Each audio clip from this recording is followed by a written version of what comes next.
Astaghfirullah.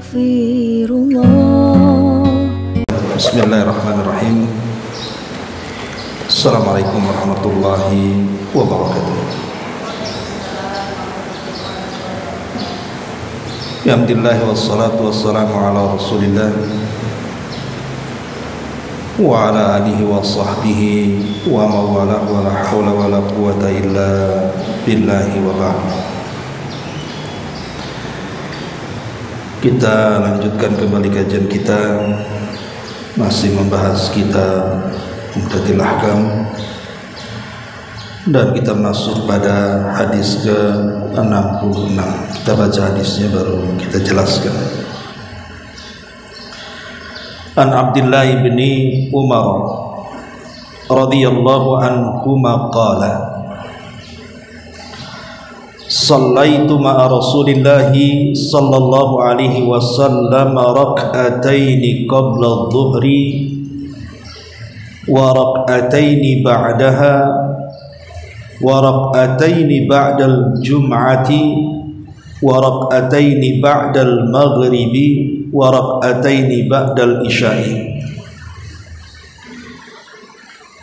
Wa fi lafdin fa ammal maghrib wal isya'u wal jum'atu fa fi baitihi.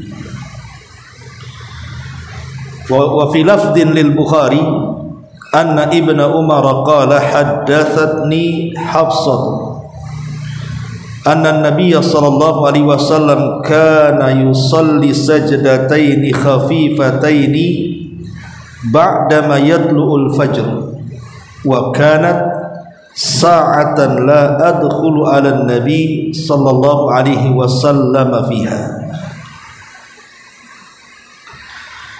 Dari sahabat Abdullah ibn Umar, semoga Allah meridainya, beliau mengatakan, aku pernah mengerjakan salat sunnah bersama Rasulullah, 2 rakaat sebelum zuhur, 2 rakaat setelah zuhur, 2 rakaat setelah salat Jumat, 2 rakaat setelah salat Maghrib, dan 2 rakaat setelah salat Isya. Dalam lafaz yang lain dikatakan salat rawatib untuk salat Maghrib, Isya dan Jumat dikerjakan dalam rumah. Dan dalam lafaz Bukhari dikatakan sungguh Ibnu Umar mengatakan telah menceritakan Hafsah bahwa Nabi SAW mengerjakan salat 2 rakaat yang ringkas setelah fajar terbit, lalu itu merupakan waktu di mana aku tidak bisa menemui beliau. Baik masyarul muslimat yang dimuliakan Allah Subhanahu wa taala, hadis ini menjelaskan kepada kita tentang keutamaan salat sunnah, baik rawatib ataupun salat sunnah mutlak, dikerjakan di rumah.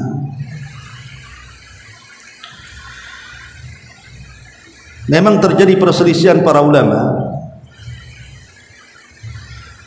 tentang mana yang lebih afdal melaksanakan salat sunnah ini, di masjid ataukah di rumah. Kalau salat maktubah, salat wajib, tentu jelas hukumnya. Bagi laki-laki tentu lebih afdal di masjid, bahkan ada yang mengatakan wajib. Tapi bagi wanita tentu lebih baik di rumah, tetapi tidak ada halangan untuk melaksanakannya di masjid. Namun bagaimana pula dengan salat sunnah, baik rawatib, nafilah atau yang lainnya? Maka jumhur, mayoritas para ulama mengatakan bahwa seluruh salat rawatib itu lebih afdal dikerjakan di rumah. Dan sebagian yang lain mengatakan tidak ada bedanya, apakah rawatib ataupun nafilah, semua lebih afdal dikerjakan di rumah. Bahkan Al-Imam An-Nawawi mengatakan la khilafa fi hadza indana, tidak ada khilaf dalam mazhab kami, maksudnya Syafi'i, bahwa seluruh salat sunnah itu lebih afdal dikerjakan di dalam rumah. Walaupun tentunya juga ada yang berpendapat lain, seperti yang dikatakan oleh Imam Malik dan Ats-Tsauri, dilihat waktunya. Kalau sunnah-sunnah yang dilakukan di siang hari tentu lebih afdal dikerjakan di masjid. Tapi kalau sunnah-sunnah yang disyariatkan di malam hari, maka lebih baik dikerjakan di rumah. Jadi kalau siang dikerjakan di masjid, kalau malam dikerjakan di rumah. Tetapi secara umum disebutkan oleh para ulama, di antaranya tercantum dalam Syarah Sahih Bukhari, mengatakan bahwa secara umum salat-salat nafilah, salat-salat sunnah, baik rawatib ataupun salat sunnah, dikerjakan di rumah secara mutlak itu lebih afdal. Karena Nabi SAW beliau mengerjakan kebanyakan salat sunnah itu di rumahnya. Tapi sekali lagi ini masalah khilaf ulama. Ma'asyiral muslimat yang dimuliakan Allah Subhanahu wa taala, terlebih ada hadis yang mengatakan, "Shallu ayyuhan nas fi buyutikum fa inna afdalas salati salatul mar'ati fi baitihi illa al-maktubah." Salatlah kalian wahai manusia di rumah-rumah kalian, karena sesungguhnya seafdal-afdalnya salat seseorang adalah salat di rumahnya, kecuali salat wajib. Bahkan Umar bin Khattab radhiyallahu an sampai mengatakan, salatul mar'i fi baitihi nurun fanawwiru buyutakum. Salatnya seseorang di rumah itu merupakan bentuk cahaya, maka terangilah rumah-rumah kalian dengan cahaya. Ma'asyiral muslimat yang dimuliakan Allah Subhanahu wa taala, tentu ada hikmah kenapa kebanyakan salat sunnah yang dilakukan Nabi sallallahu alaihi wasallam itu dilakukan di rumahnya. Disebutkan oleh Al-Imam Ibnu Qudamah rahimahullahu taala dalam kitabnya Al-Mughni, menukil perkataan Al-Imam An-Nawawi, di mana Imam Nawawi mengatakan kaunuhu akhfa wa ab'ad minar riya, karena salat sunnah yang dilakukan di rumah itu lebih tersembunyi dan lebih jauh dari sifat riya. Karena kalau di masjid kan jelas memang syiar, ada panggilan untuk datang ke masjid lewat suara adzan. Tetapi salat sunnah itu kan bentuknya tidak berjamaah, sendiri-sendiri. Makanya kalau seandainya dilakukan di rumah, kata beliau, itu lebih tersembunyi dan lebih jauh daripada sifat riya. Mau riya sama siapa dalam rumah? Tidak ada yang melihatnya kecuali keluarganya. Kemudian yang kedua, kata Imam Nawawi rahimahullahu taala, wa aswan minal muhbitati, dan lebih terjaga dari hal-hal yang bisa membatalkan pahala-pahala salat. Ya seperti riya tadi, atau mungkin sum'ah, atau mungkin ujub dan yang semacamnya. Karena semakin tersembunyi ibadah, semakin baik, karena itu menunjukkan keikhlasannya.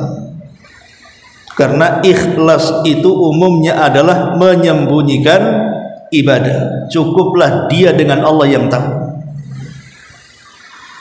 Kemudian yang ketiga, waliyatabarrak al-bait waliyutabarraku al-baitu bidzalik, dan agar rumah-rumah yang orang-orang melaksanakan salat sunnah di dalamnya mereka mendapatkan berkah.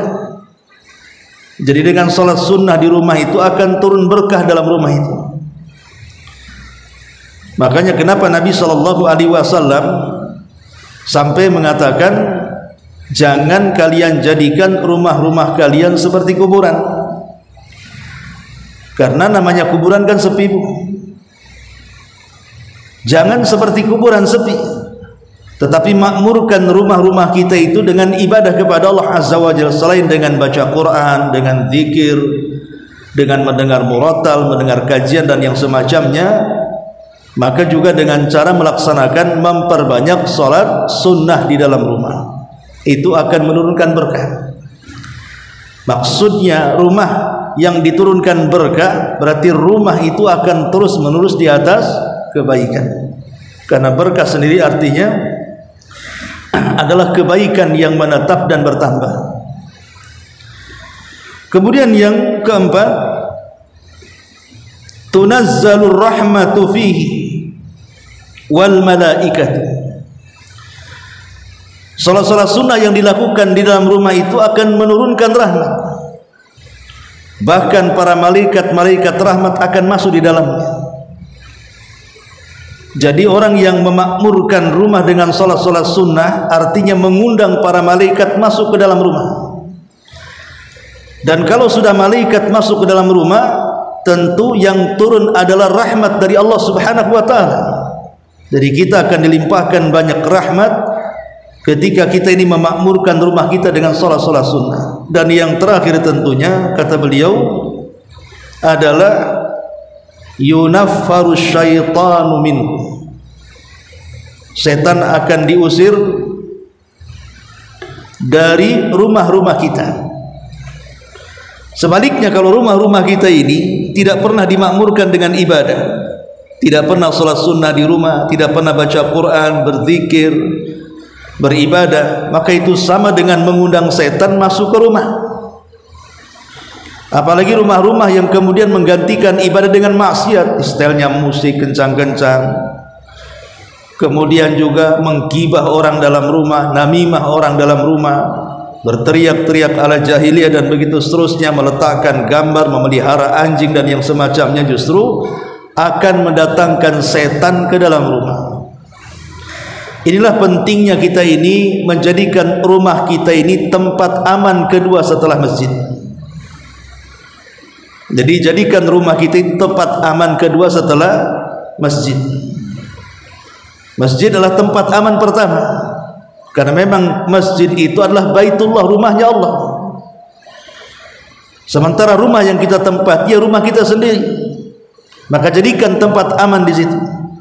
Jangan sampai setan masuk, jangan sampai maksiat masuk. Gunakan untuk ibadah kepada Allah Azza wa Jalla. Salah satunya adalah memperbanyak salat sunnah dalam rumah. Ma'asyiral muslimat yang dimuliakan Allah Subhanahu wa taala.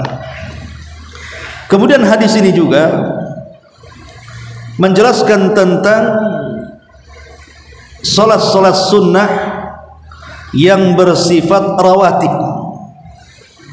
Maksudnya salat sunnah yang bersifat rawatib itu berbeda dengan salat sunnah nafilah. Di mana salat sunnah rawatib itu adalah salat sunnah yang menempel kepada salat wajib. Jadi salat sunnah yang menempel kepada yang wajib, baik dilakukan setelah yang disebut dengan ba'diyah atau dilakukan sebelum yang disebut qabliyah, itulah yang disebut dengan rawatib. Dan rawatib sendiri adalah salat sunnah yang sangat efektif untuk menyempurnakan salat wajib. Terkadang ketika kita salat, boleh jadi mesti ada kekurangan, tidak mungkin sempurna 100% salat kita ini, mesti ada kekurangan. Mungkin kurang khusyuknya, mungkin kurang tumakninahnya, mungkin kurang bacaannya, gerakannya dan begitu seterusnya.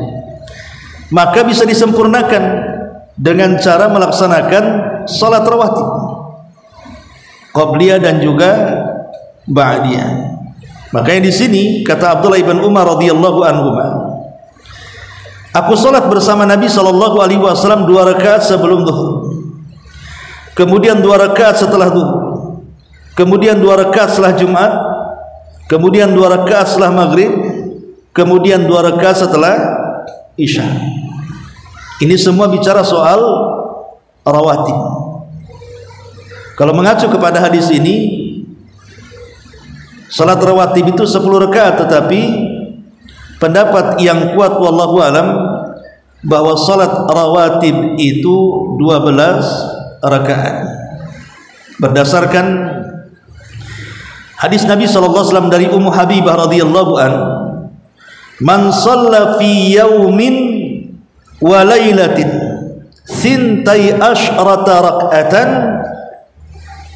bunya lahu baitun fil jannah."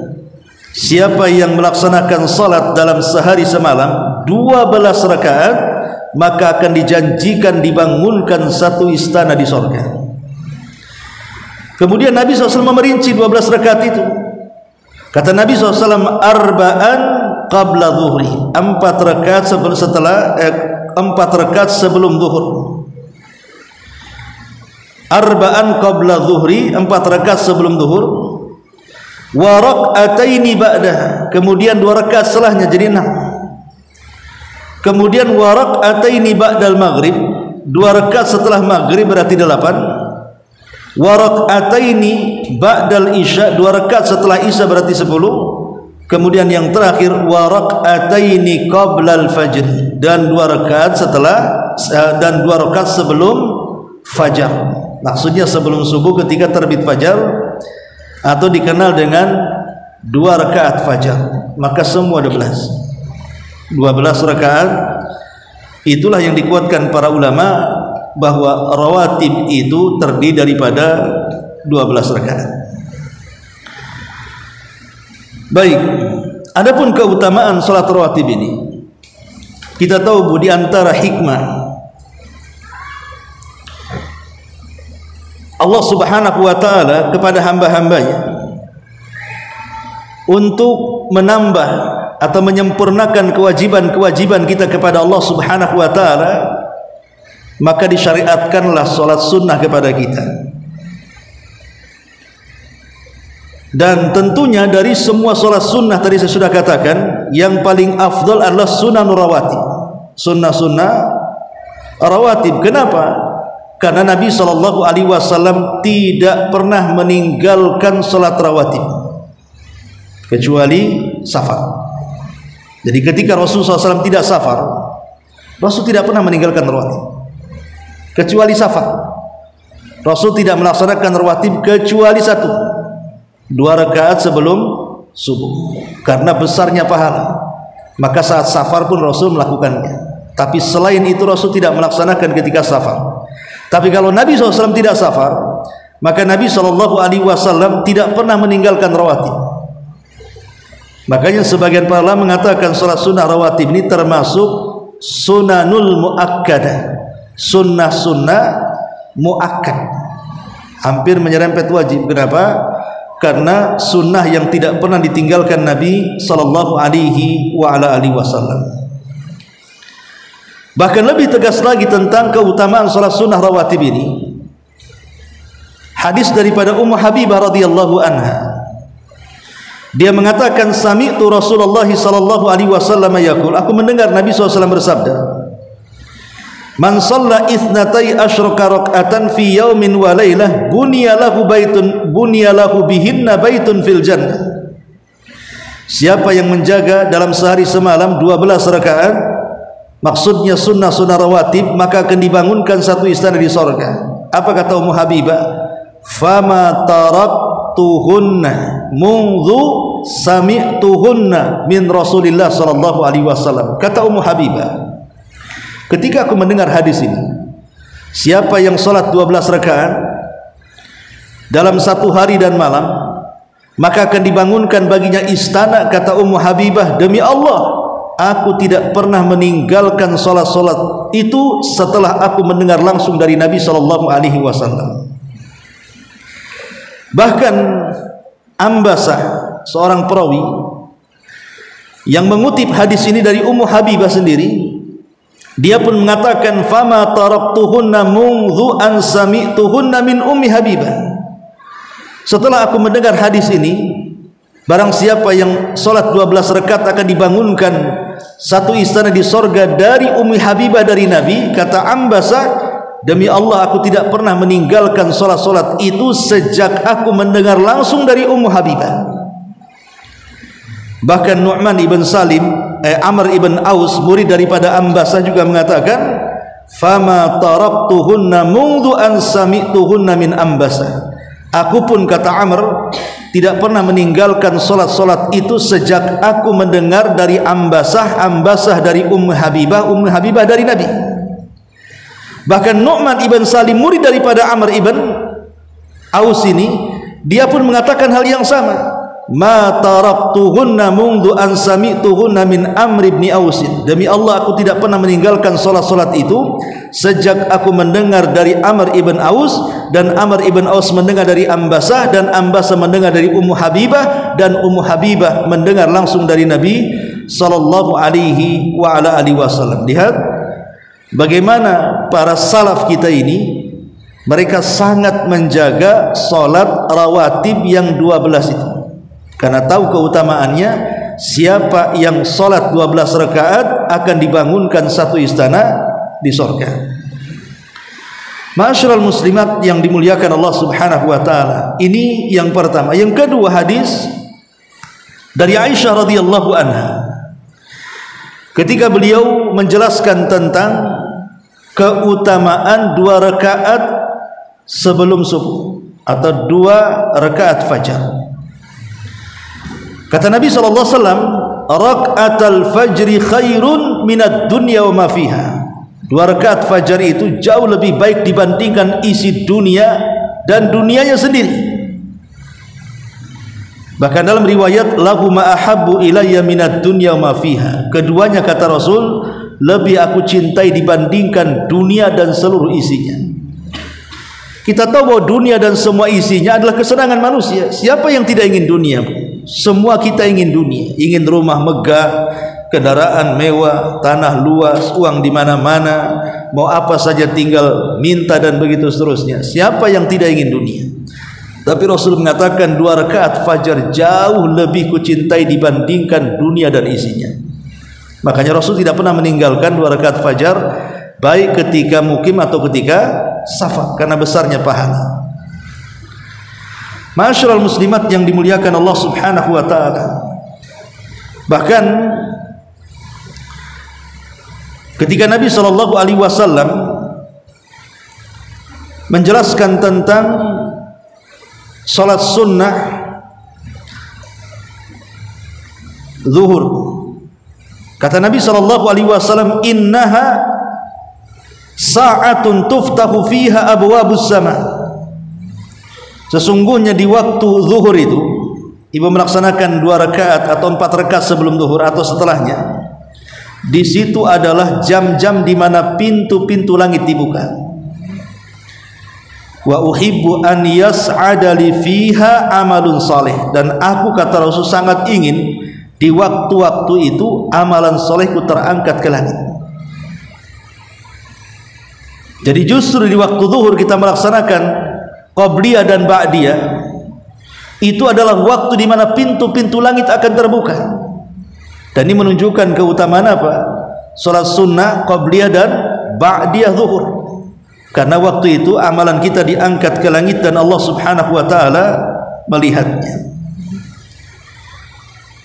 Ma'asyiral muslimat yang dimuliakan Allah Azza wa Jalla, bahkan disebutkan dalam riwayat yang lain, man hafadha ala arba'i raka'atin qabla dhuhri wa arba'i ba'daha harramahu Allahu 'alan nar. Siapa yang menjaga 4 rakaat sebelum zuhur dan 4 rakaat setelah zuhur, Allah haramkan baginya api neraka. Lihat, selain amal-amal kita diangkat ke langit, lebih daripada itu neraka dijauhkan dari wajah kita. Melaksanakan 4 rakaat sebelum zuhur dan setelahnya, maksudnya qabliyah dan ba'diyah zuhur. Ma'asyiral muslimat yang dimuliakan Allah Subhanahu wa taala, dan banyak lagi fadilah-fadilah melaksanakan salat rawatib. Ma'asyiral muslimat yang dimuliakan Allah Azza wa Jalla, adapun bacaan-bacaan yang diajarkan Nabi sallallahu alaihi wasallam dalam salat rawatib ini memang berbeda-beda. Seperti Nabi SAW mengajarkan kepada kita dalam 2 rakaat fajar, apa yang diperintahkan Rasul untuk baca? pertama, rakaat pertama qul ya ayyuhal kafirun, rakaat kedua qul huwallahu ahad, dan dua-duanya disebut suratul Ikhlas. Dua-duanya disebut suratul Ikhlas. Adapun dalam rawatib maghrib juga Nabi SAW membaca dua surat ini. Jadi dua rakaat setelah maghrib, maka Nabi SAW membaca di rakaat pertama qul ya ayyuhal kafirun, dan di rakaat kedua membaca qul huwallahu ahad. Ma'asyiral muslimat yang dimuliakan Allah Subhanahu wa taala. Lah di sini dalam hadis Nabi SAW mengatakan wa rak'ataini ba'dal jum'ati, dan dua rakaat setelah Jumat. Ada sebagian orang yang melakukan dua rakaat sebelum Jumat, terutama setelah azan kedua. Mereka bangkit dari duduk mereka, kemudian melaksanakan dua rakaat salat sebelum imam naik mimbar. Pertanyaannya, apakah ada salat rawatib qabliyah sebelum Jumat? Sebagian para ulama mengatakan ada, karena dikiaskan kepada salat zuhur. Sebagaimana zuhur ada qabliyah, maka ketika zuhur diganti Jumat pun ada qabliyah. Tetapi fatwa para ulama diantaranya dikatakan oleh Syekh Abdul Aziz bin Baz rahimahullahu taala, beliau mengatakan laisa lil jum'ati sunnatun ratibatun qablaha. Tidak ada dalam salat Jumat ini qabliyah Jumat. Maksudnya tidak ada salat rawatib sebelum Jumat.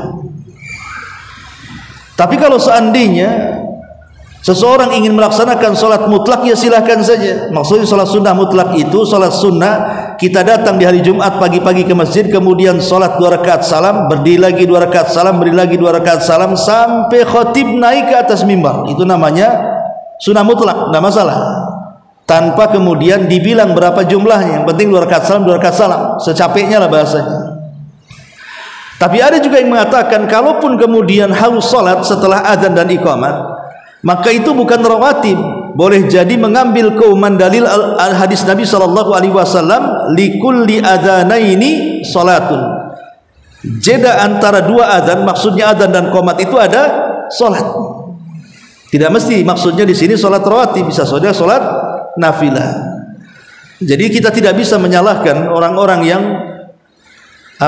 melaksanakan salat setelah azan kedua sebelum khatib naik mimbar. Boleh jadi mereka mengambil dalil umum bahwa setiap di antara dua azan itu ada salat. Tapi kalau ditentukan itu rawatib, apalagi dikiaskan ke zuhur, tentu ini kias ma'al farik, maksudnya kias tidak benar. Karena kaifiyah dan sifatnya berbeda. Zuhur dengan Jumat, zuhur enggak ada khutbah, Jumat ada khutbah. Dan khutbah Jumat itu bagian daripada rukun mempengaruhi salat. Dari segi rakaat juga berbeda, dari segi waktu juga berbeda. Jadi nggak bisa dikiaskan. Jadi yang ada itu qabliyah zuhur, bukan qabliyah Jumat. Tapi kalau yang dimaksud bukan rawatib, salat sunnah antara adzan dan qomat, ya tidak ada masalah, kita tidak mengingkari, karena memang ada hadis umum yang mengatakan seperti itu. Ma'asyiral muslimat yang dimuliakan Allah Subhanahu wa taala. Adapun waktu salat sunnah rawatib,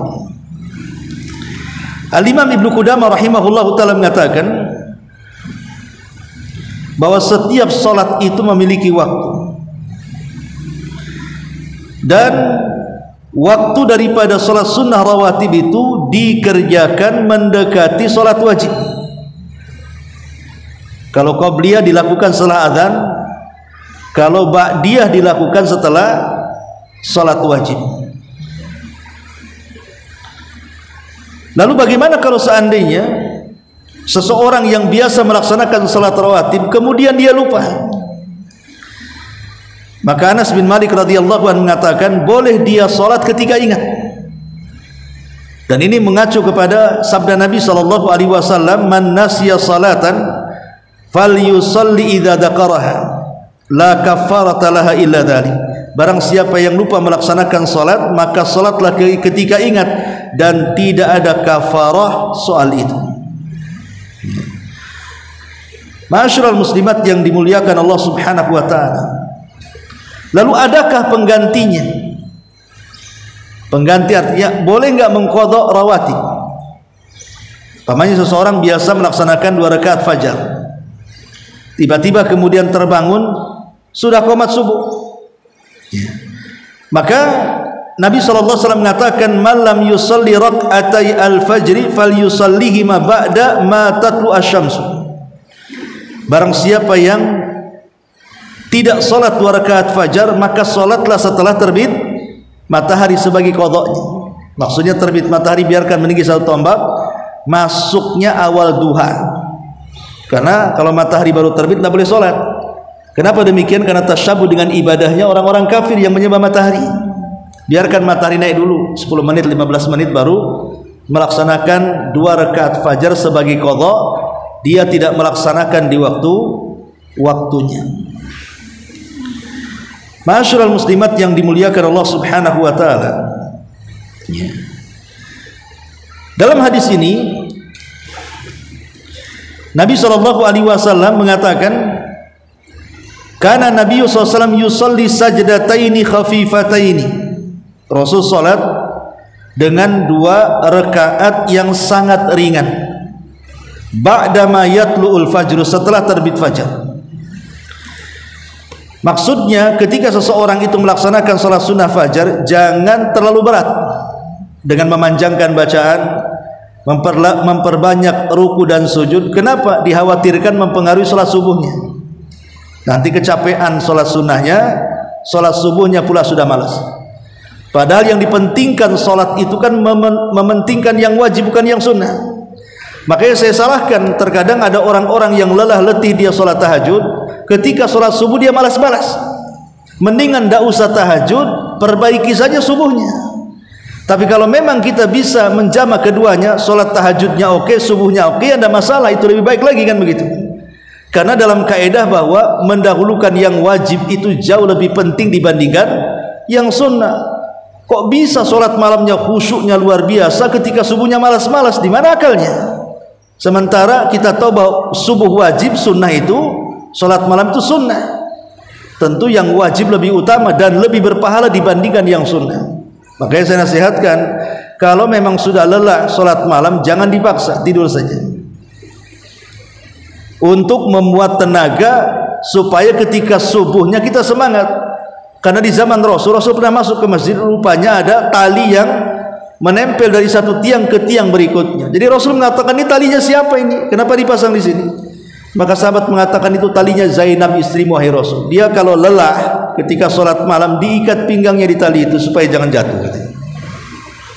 Tuh lihat bagaimana semangatnya orang dulu kan, samping mengikat badannya supaya tidak jatuh, karena kelamaan sholat kan bisa ngantuk tuh.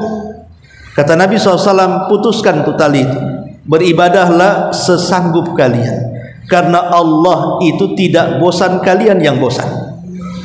Allah tidak bosan dengan amalan kita, kita yang bosan beribadah. Ya. Orang biasa ke majelis taklim lama-lama hilang bosan. Orang biasa baca Quran lama-lama dilipat Qurannya bosan. Orang yang biasa sholat malam lama-lama tidur terus karena bosan. Kita yang bosan, tapi Allah tidak pernah bosan menerima amalan kita. Dari sini Rasul mengatakan, ibadahlah sesuai dengan kemampuan. Kemudian di ujung hadis Nabi mengatakan dalam lafaz Bukhari, wa kanat sa'atan la adkhulu 'ala nabi fiha. Dan itulah waktu, kata Hafsah, aku tidak bisa masuk ke ruangan itu. Menunjukkan bahwa tidak boleh mengganggu ibadah suami. Kalau suami mau beribadah, jangan diganggu. Ya, ibadah itu apa saja, entah dia mencari nafkah ya ibadah, berdakwah ya ibadah, sholat ya ibadah, pokoknya yang sifatnya ibadah. Ya, biarkan dia beribadah kepada Allah Subhanahu wa taala. Lihat perkataan Hajar ketika diletakkan oleh Ibrahim di tanah tandus di sisi Baitullah Al-Haram. Ketika dia tahu ini perintah Allah, apa kata Hajar? Idhab fala yudayyunallah. Pergi engkau, tidak perlu aku ganggu kamu, pergi engkau, karena kalau ini perintah Allah, aku yakin Allah tidak mungkin menyanyiakan aku di sini. Jadi Hajar tidak mau pusing dengan Ibrahim, padahal sudah jelas bekalnya hanya cukup 2-3 hari. Sementara ditinggalkan di tanah tandus, tidak ada orang, tidak ada binatang, tidak ada pohon, tidak ada makanan, tidak ada minuman. Tapi karena dia yakin ini adalah perintah Allah, artinya Ibrahim melakukan itu karena sebuah ibadah, perintah Allah, maka Hajar pun tidak menyibukkan Ibrahim. Karena ini tahu perintah Allah Subhanahu wa taala. Dari sini faedahnya seorang istri tidak boleh mengganggu ibadah suami kalau dia melaksanakan perintah Allah Subhanahu wa taala. Ma'asyiral muslimat yang dimuliakan Allah Subhanahu wa taala. Ini hadis yang ke-66. Kemudian masuk di hadis ke-67. Nabi sallallahu alaihi wasallam mengatakan di sini dari hadis Aisyah radhiyallahu anha qalat, lam yakun Rasulullah sallallahu alaihi wasallam ala syai'in minan nawafil ashadda ta'ahudan minhu ala raq'atay al-fajr wa fi lafdhi li muslimin raq'atal fajri khairun minad dunya wa ma fiha. Aisyah mengatakan tidak ada satu salat sunnah pun yang lebih diperhatikan Nabi dibandingkan salat 2 rakaat fajar. Dalam riwayat Muslim, karena 2 rakaat salat fajar itu lebih baik dibandingkan dunia dan isinya. Kenapa salat sunnah fajar begitu sangat diperhatikan Nabi SAW? Pertama karena dilakukan di waktu disaksikan para malaikat. Karena para malaikat mereka berkumpul di sepertiga malam akhir. Dan Allah mengatakan, wa Qur'anal fajri kana mashhuda, dan bacaan Al-Quran di waktu fajar itu disaksikan siapa? Para malaikat. Yang kedua, karena itu bagian dari waktu sulusul lailil akhir, sepertiga malam akhir. Dan sepertiga malam akhir itu Allah turun ke langit dunia, kemudian mengatakan kepada hamba-hambanya, man yad'uni fa astajibala wa man yas'aluni fa u'tiya wa man yastaghfiruni fa aghfirlah. Siapa yang minta ku beri, siapa yang berdoa ku ijabah, siapa yang minta ampun ku ampuni dosa-dosanya. Itu waktu yang sangat agung masalahnya. Makanya Rasulullah SAW sangat memperhatikan sholat 2 rakaat sholat sunnah fajar ini.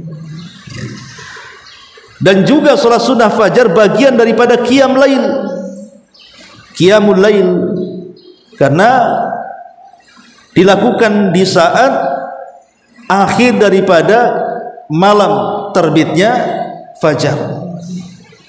Dan kita tahu bahwa waktu fajar adalah waktu di mana Allah Subhanahu wa taala memenangkan nabinya dalam setiap peperangan. Karena Nabi SAW kalau menyerang sebuah pasukan menunggu selesai subuh, dan ketika bangun sebelum subuh kemudian melaksanakan sholat 2 rakaat itu akan menambah kesemangatan, tidak ngantuk dan begitu seterusnya, tidak lemas. Beda kalau kemudian pas bangun subuh gitu ya, dengan mungkin 1 jam sebelumnya bangun dia bisa mempersiapkan segalanya. Disitulah Allah Subhanahu wa taala menangkan peperangan Rasul dengan mengirimkan angin yang luar biasa yang disebut dengan angin soba. Kata Rasul SAW, nusirtu bis soba wa uhlikatil adu bid dabur. Aku ditolong dengan angin pagi, angin soba, sebagaimana kaum Ad dihancurkan dengan angin sore. Inilah diantara faedah daripada 2 hadis ini.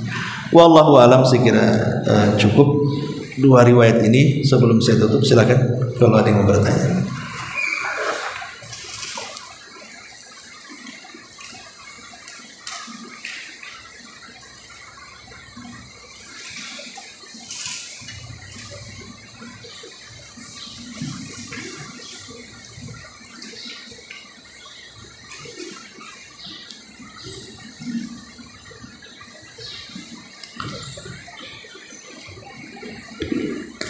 Nggak ada. Iya. Bentar pakai mic om, nggak dengar jauh.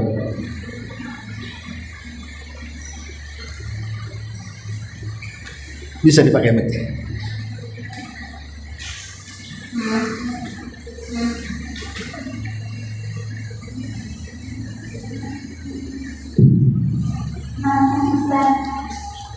sudah tapi sudah sembuh, artinya dibilang belum sembuh Pak lagi.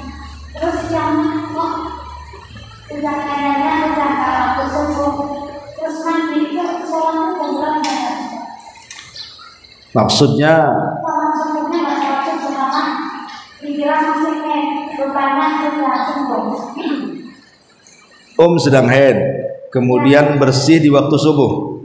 Iya, dibilang itu belum sembuh ketika mandi, begitu nggak siang kok nggak keluar, terus dari mandi itu sholatnya jam berapa?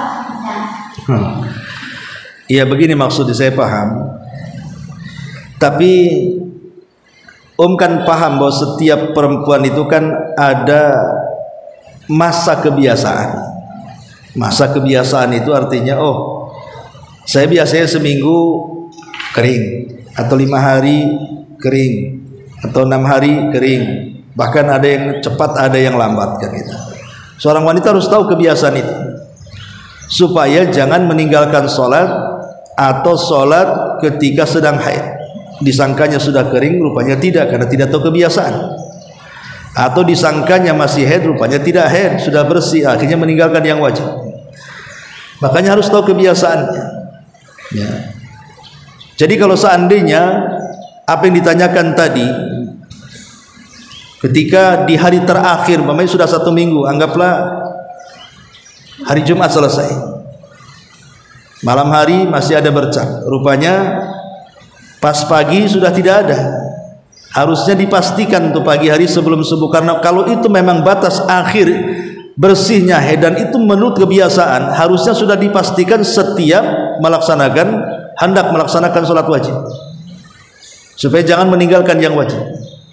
Dipastikan ini kan sudah hari kelima, kemudian mendekati subuh, maka dilihat ada plek tidak gitu ya, sudah kering tidak. Kalau memang kering dan itu di hari terakhir kebiasaan, maka cepat mandi kemudian sholat.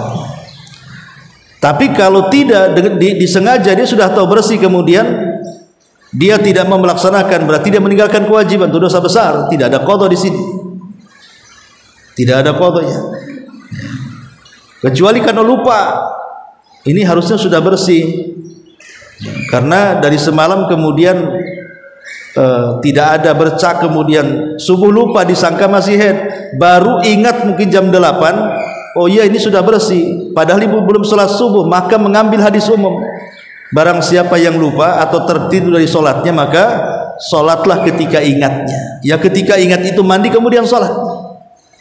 Kalau seandainya dia lupa, kalau disengaja ya tidak boleh, berdosa, dia harus bertobat. Tapi kalau lupa maka langsung mandi kemudian sholat, jam berapa saja, mau jam 7, jam 8, jam 9, langsung sholat kemudian langsung mandi kemudian sholat. Wallahu a'lam. Gimana?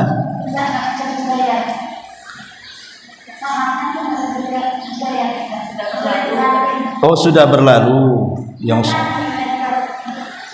Ya maksudnya mungkin udah tahun kemarin itu maksudnya.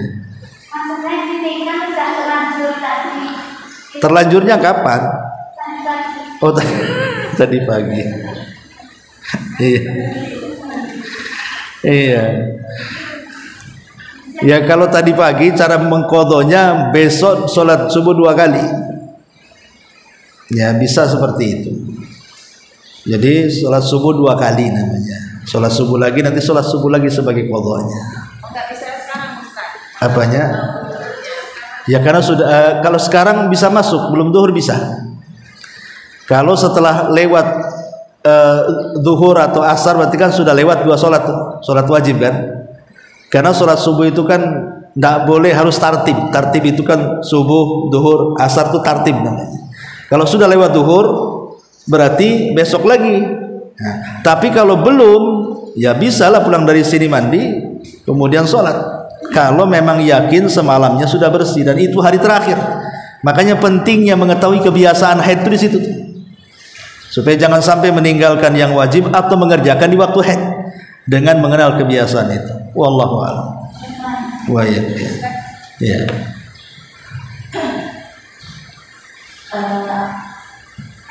Anak mendengar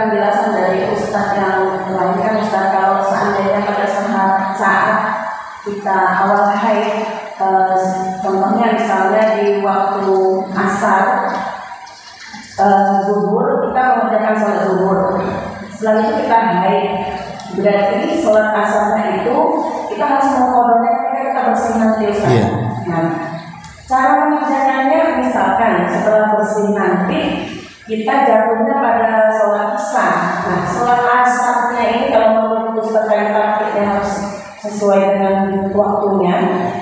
Saat kita bersih nanti, seandainya jatuh di waktu maghrib atau isya, itu sholat asarnya kapan dikerjakan Ustaz yang kita?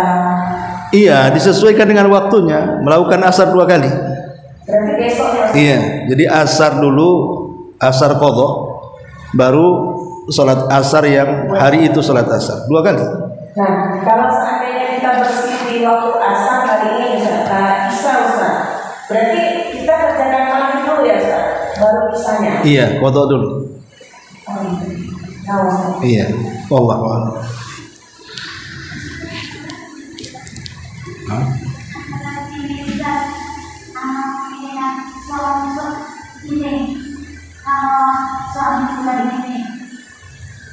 Itu ngomong berkali-kali, kamu jatuh tanah, tapi itu pengorbanan. Apakah itu terjadi waktunya? Gimana? Saya tidak mentalak. Itu mengkabarkan, kamu jatuh tanah, terus Yang menghabarkan siapa? suami. Suami menyampaikan talaknya siapa? Istri. Bahasanya Ini kalau yang kamu pertama terus pulang lagi masih tahu sama anaknya ikut kalau kamu udah supaya yang pertama besok lagi ngomong lagi kayak macam pengkabaran kesadarannya bilang itu jatuh talak. Walaupun istrinya tidak tahu ditalak, kemudian dihabarkan kepada orang, saya sudah ceraikan istri saya, itu sudah jatuh talak. Tidak mesti harus langsung ke orangnya. terus besoknya lagi ngomong lagi sama anaknya ngabarin terus berkali-kali jadi itu udah satu bulan sekali biasa. Begini, ya. Permasalahan talak di masyarakat ini, kalau dia melakukan karena ilmu, artinya sudah ngaji dan tahu hukumnya, maka dia harus berhenti, tidak boleh mengucapkan kalimat itu, karena talak itu sesuatu yang main-mainnya dianggap sungguh-sungguh, apalagi sungguh-sungguh, main-mainnya jadi dianggap sungguh-sungguh. Dan talak tidak mesti langsung ke orang, ya bisa jadi habarkan ke orang, ngomong sama orang tua, saya sudah menceraikan anakmu, jatuh talak, ya. Atau nyanyi di kamar mandi, ku talak istriku, istrinya dengar, ada lagi nyanyi dia, jatuh talak. Jangan main-main masalah talak itu, karena juga talak mudah, rujuknya juga mudah.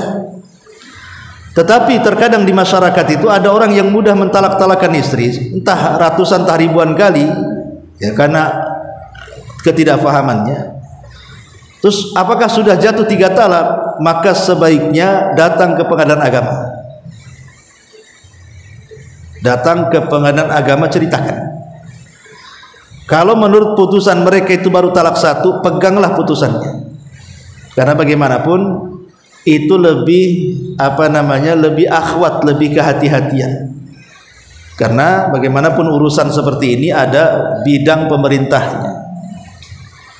Maka kalau sudah bertalak berkali-kali, ibu jangan mau digauli sampai suaminya meminta fatwa ke pengadilan agama. Ya, supaya nanti mereka memutuskan. Jadi ada hukum negara di situ, ikut campur tangan dalam keluarga. Tapi kemarin juga dalam penampilan yang masih sama suruh bersama rumah 6 bulan, 6 bulan bisa rumah bisa tidur. Kata pengadilan. Tidak, tapi langsung pulang karena syaratnya repot kali harus di rumah yang nggak tahan yang atur. Jadi ini loh Ustaz, kamu selama ini harus kerja Ustaz. Maksudnya Ustaz. Karena sudah itu kan sudah sering ngomong. Udah putusan pengadilan mungkin Ustaz. Udah disuruh pisah, berarti mungkin dari antara 3 mungkin kalau pengadilan. Oh, berarti kalau sudah ada fatwa di pengadilan itu dipegang. Kalau apalagi kalau kata pengadilan sudah suruh pisah dan sudah suruh talak 3 sudah masuk, berarti tidak bisa lagi nikah, tidak bisa lagi rujuk. Karena pengadilan itu hukumannya padat dia. Maksudnya susah untuk dibantah kalau sudah pengadilan itu. Kalau kata pengadilan talak 3, talak 3. Lain kalau saya Ustadz mengatakan, mungkin kita hanya menjawab sesuai pertanyaan. Kalau suami talak 3 ya saya katakan jangan, tapi putusan resminya ada di pengadilan. Ya, begitu maksudnya. Maksudnya kalau sudah yakin lebih dari 3, kita harus kalaupun dana drama kita harus berbeda. Ada itu ngomongnya itu Pak, itu loh apa namanya sanksi kuasa pencet. Iya Pak. Suaminya itu ngomongnya kuasa pencet. Kuasa pencet itu apa? Yang kuasa pencet. Gimana? Mencela-mencela ya?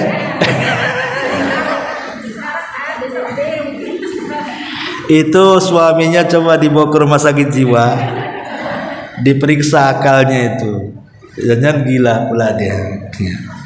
Jadi intinya jadi kalau memang ada masalah seperti ini talak berkali-kali, coba datang ke pengadilan agama saja. Bagaimana putusannya? Kalau kata pengadilan agama sudah talak 3, berarti sudah putusan. Artinya tidak boleh lagi rujuk dengan suaminya selamanya, kecuali kalau suami sudah nikah lagi dengan istri lain kemudian cerai, maka dia boleh kembali ke istri pertamanya. Itu hukum Islam, supaya jangan main-main dengan masalah talak. Karena kalau seandainya masih rujuk sementara sudah talak 3 kemudian hamil anaknya, dia anak zina jadi, karena anak di luar nikah. Dia sudah secara hukum kalau sudah 3 kali talak itu tidak ada masa idah lagi, itu namanya fasah. Sudah fasah itu batal nikah artinya, secara otomatis batal nikahnya. Beda kalau talak pertama kan ada jeda masa idah itu namanya ya, jeda masa idah. Talak kedua juga sama.